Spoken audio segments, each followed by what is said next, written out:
स्वागत है आपका वॉइस ऑफ एमपी में। मैं आपके साथ सिमरन। इस वक्त की बड़ी अपडेट की बात करें तो अयोध्या में 22 जनवरी को रामलीला के प्राण प्रतिष्ठा का भव्य कार्यक्रम होगा।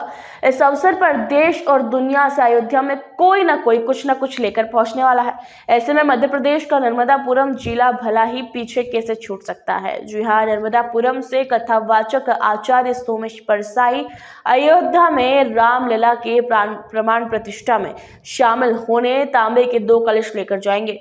एक में मां नर्मदा का पवित्र जल और दूसरे में मां नर्मदा की बालू लेकर वे अयोध्या के लिए रवाना होंगे।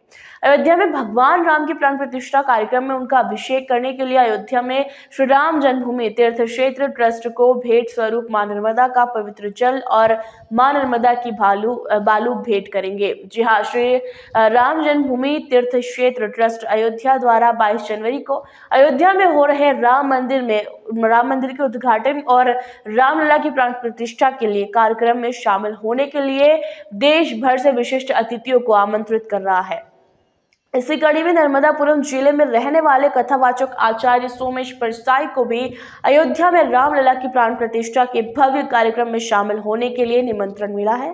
प्राण प्रतिष्ठा के कार्यक्रम में शामिल होने के लिए आचार्य सोमेश परसाई भेंट स्वरूप अपने साथ मां नर्मदा का पवित्र जल और मां नर्मदा की बालू लेकर अयोध्या के लिए रवाना होंगे। आचार्य सोमेश परसाई का कहना है कि उन्हें अयोध्या में रामलीला की प्राण प्रतिष्ठा में शामिल होने का अवसर मिला है। ये देश ही नहीं बल्कि विश्व के लिए भी बड़ा सौभाग्य का विषय है। उन्होंने कहा कि अयोध्या में भगवान मर्यादा पुरुषोत्तम राम की स्थापना हो रही है।